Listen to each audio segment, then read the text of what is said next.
आज हम बात करने वाले हैं निगाहों पर। क्या होती हैं निगाहें? मैंने आज ऑब्ज़र्व किया कि मैं एक पार्टी में गया था। मैंने वहाँ पर देखा कि बहुत सारे ऐसे बच्चे या बहुत सारे ऐसे सीनियर सिटीजन जो कि एक जगह पर मुझे मिलते हैं तो अलग प्रकार का व्यवहार करते हैं, दूसरी जगह पर मिलते हैं तो दूसरी तरह का व्यवहार करते हैं। तो मैंने ऑब्ज़र्व किया ऐसा हो क्यों रहा है। तो मैंने देखा कि जैसा आगे दिख रहा है लोगों को, जिस प्रकार जो चीज़ उनको दिखती है, उनकी निगाहें उसी प्रकार की उनको इन्फॉर्मेशन देती हैं और उसी अनुरूप बदल जाते हैं।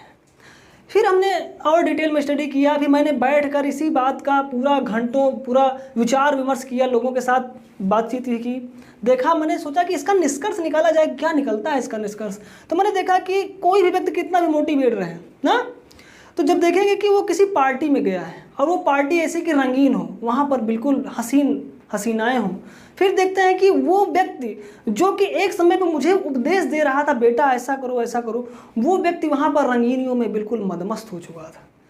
और वही व्यक्ति जब मुझे किसी एक पाठ में मिलता है, किसी भजन में, कीर्तन में मिलता है, तो उसका स्वभाव, चेहरे की चमक, आँखों की कांति बिल्कुल अलग मिलती है। तो मैंने देखा कि यदि आपको अपने जीवन में बदलाव लाना है तो अपने निगाहों पर कंट्रोल नहीं कर सकते आप। निगाहें एक समय के साथ बदलाव लाएंगी। निगाहें अकेले काम नहीं करती हैं, जैसा उनको दिखता है उस अनुरूप काम करती हैं। जैसी शरीर की वृत्ति होती है काम करने की, जब हम कोई ये काम सीख जाते हैं ना, तो शरीर उसको पकड़ लेता है, फिर उसको बनाए रखने का प्रयास करता है। कुछ दिन तक अगर आप उस काम को छोड़ देंगे, तब जाकर फिर निगाहें और मन उस काम को छोड़ना शुरू करते हैं। अदरवाइज वो उन्हीं बातों को पकड़ लेती हैं बार बार जिन पर उनको ज़्यादा पहले से जानकारी, इन्फॉर्मेशन मौजूद है।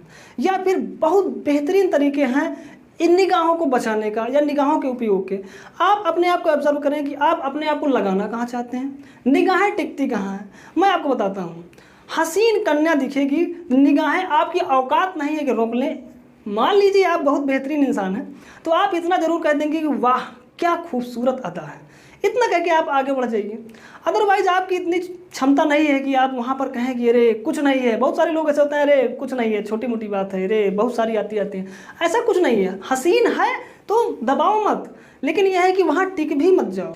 यदि आपको ऊंचाई तक पहुँचना है, आपने कोई ऐसा गोल सेट किया है जहाँ पर आप पहुँचना चाहते हैं और आपकी दिली इच्छा है कि आप उस गोल को प्राप्त करें, तो बिल्कुल आसान होता है। आप अपनी निगाहों पर थोड़ा सा ध्यान दे लें, आपका काम बन जाएगा।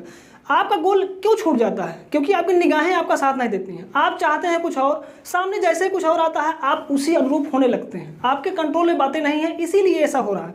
तो बिल्कुल आसान होता है, आप कंट्रोल में बातों को ले आइए। आप कुछ दिनों के लिए उन दृश्यों से थोड़ा दूर हो जाइए जो दृश्य आपको बिल्कुल मदहोश कर देते हैं।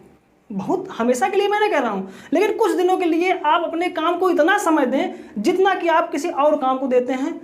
पूरी तरह से 24 घंटे में जितना आपसे हो सके, 24 में अगर यदि आप 18 भी दे लें तो मैं कहूँगा कम है। मतलब पूरा समय आप उसी काम के लिए लीन हो जाएं। फिर एक समय ऐसा आएगा कि आपके सामने कोई भी ऐसी वस्तु आ जाएगी जो आपको पहले डिस्ट्रैक्ट करती थी, लेकिन अब वो डिस्ट्रैक्ट नहीं करेगी। मेरा ये चैलेंज है, मेरा ये अनुभव है, आप करके देख सकते हैं। इसी के साथ अब आपको कुछ और जानना हो तो कमेंट कीजिए।